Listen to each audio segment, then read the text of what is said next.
Bayangin final Piala Dunia 2026 yang ditunggu-tunggu jutaan pecinta sepak bola dunia. Semua orang berharap adanya duel sengit, Messi melawan generasi baru Spanyol, God melawan Baby God, tapi yang terjadi justru di luar dugaan. Argentina yang sepanjang turnamen ini tampil begitu ganas, rajanya comeback, tiba-tiba seperti kehilangan identitasnya. Mereka bahkan tidak mampu mencatatkan satu pun tembakan tepat sasaran selama 90 menit. Tim yang sebelumnya membobol pertahanan lawan berkali-kali justru dibuat seperti tidak tahu bagaimana cara menyerang. Dan yang lebih mengejutkan lagi, Spanyol melakukannya bukan karena punya superstar yang lebih hebat dari Messi. Mereka menang karena sesuatu yang jauh lebih berbahaya, yaitu sistem. Lalu sistem seperti apa yang membuat Messi dan kawan-kawan tak berkutik? Dan momen apa yang sedang rame dibicarakan usai partai final Piala Dunia 2026? Nah, itu dia. Yuk kita bahas sampai tuntas. Jadi gini teman-teman, aku yakin banget banyak orang yang lebih menjagokan Argentina ketimbang Spanyol ya kan. Dan aku juga melihat banyak kali orang yang pede kan bahwa yang juara itu Argentina. Ya masuk akal sih. Kenapa? Karena secara pengalaman Argentina lebih matang. Namun sepak bola modern itu tidak lagi dimenangkan oleh pemain terbaik dan sekumpulan pemain yang sudah memiliki pengalaman yang tinggi di turnamen ini. Sepak bola modern dimenangkan oleh tim yang memiliki organisasi yang sangat bagus. Dan disinilah Luis de Lufente menunjukkan kelasnya, teman-teman. Spanyol memang punya pemain hebat juga kan, tetapi tidak ada pemain yang benar-benar dijadikan pusat permainan atau paling apa ya, paling menonjol lah gitu kalau bisa dibilang. Striker mereka aja nggak haus gol lah kan. Yang menjadi pembeda tahu nggak apa? Cara mereka bermain. Semua pemain bergerak mengikuti sistem. Coba lihat saat Spanyol kehilangan bola ya kan, semua pemain langsung melakukan pressing. Saat menguasai bola, mereka menciptakan banyak segitiga umpan sehingga Argentina itu dipaksa berlari tanpa bola. Inilah yang membuat pertandingan terasa berat sebelah ya enggak? Meski skor tetap 0-0 selama waktu normal. Kalau diperhatikan ya teman-teman, Spanyol ini tidak bermain terburu-buru kan. Mereka tenang banget. Bahkan ya ketika Argentina bermain kasar sekalipun, mereka slow aja. La Roja tidak memaksa menyerang. Mereka apa ya? Mereka justru membuat Argentina yang kelelahan secara mental. Ini adalah ciri khas pelatih yang benar-benar memahami permainan. Luis da Fuente itu asli loh teman-teman, pintar banget loh, cerdas nih pelatih. Ia tidak hanya menyiapkan satu skenario aja, ia selalu datang dengan rencana A, rencana B, bahkan ada rencana C. Ketika Argentina mencoba pressing ya kan, Spanyol itu mengalirkan bola lebih cepat. Ketika Argentina mulai bertahan lebih rendah, Spanyol mulai menyerang melalui kedua sayap. Ketika lini tengah mulai padat, ya kan, back Spanyol ikut naik membantu membangun serangan. Artinya apa? Setiap perubahan Argentina selalu sudah memiliki jawaban. Gila, gila.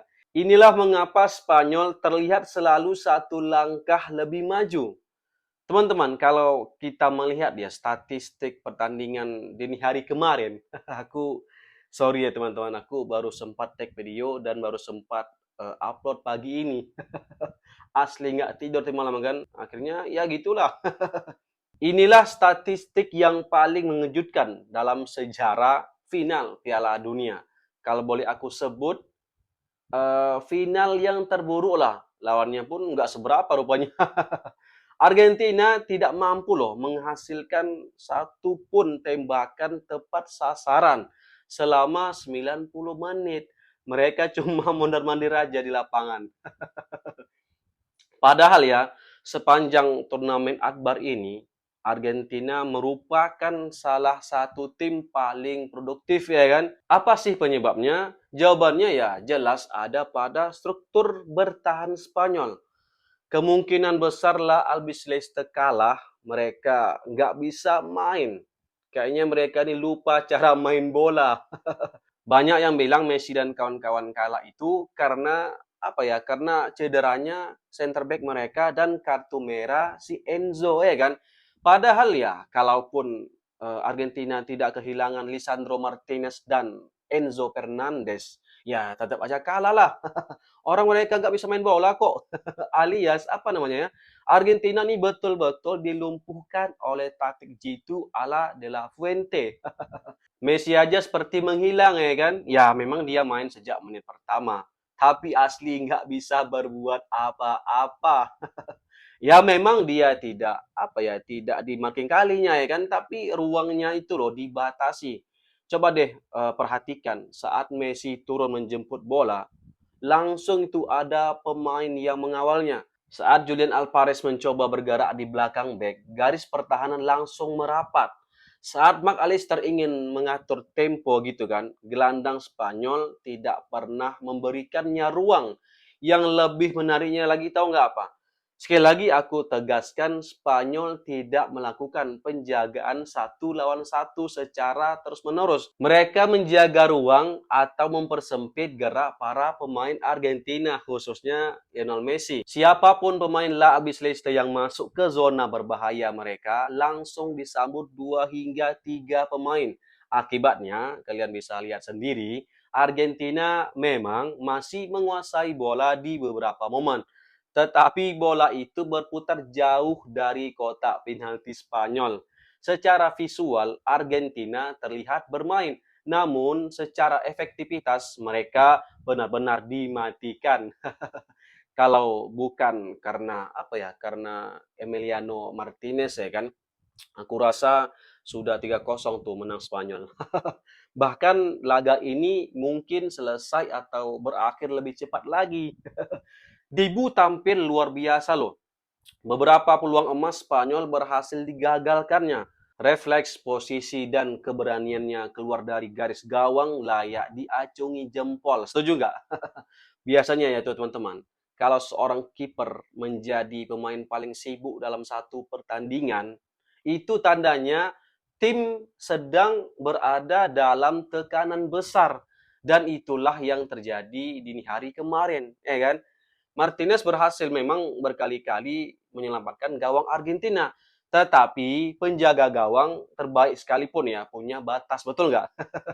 Setelah bertahan begitu lama, akhirnya tembok Argentina runtuh juga pada menit ke-106.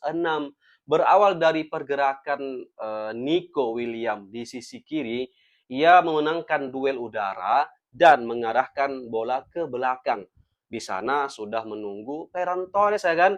Tanpa banyak kontrol, Ferran langsung melepaskan tendangan kaki kiri yang begitu keras. Martinez memang sudah bereaksi, tapi kali ini bola meluncur terlalu cepat dan gol pun terjadi. Satu gol yang menjadi penentu gelar juara dunia Spanyol. Bukan gol yang lahir karena keberuntungan ya kan, tetapi hasil dari tekanan yang dibangun La Roja selama lebih dari 100 menit. Wow, gila nggak? Awalnya aku mengira bakal terjadi adu penalti. Wah, kalau adu penalti, aku yakin yang menang itu Argentina.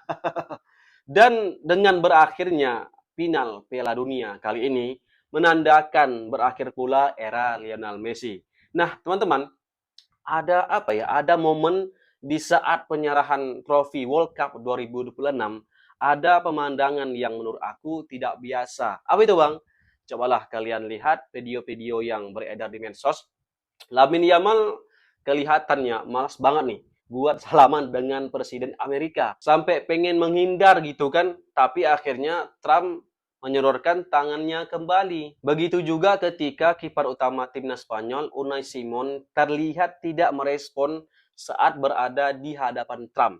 Namun, ia tampak menyalami dan menyambut hangat para tamu kehormatan lainnya yang berada di barisan penyerahan medali. Puncaknya itu tahu nggak? Trump bareng dengan Infantino ya kan nyerahin trofi Piala Dunia ke Rodri, di mana Infantino langsung minggir gitu, tapi Trump malah ikut TP-TP gitu kan.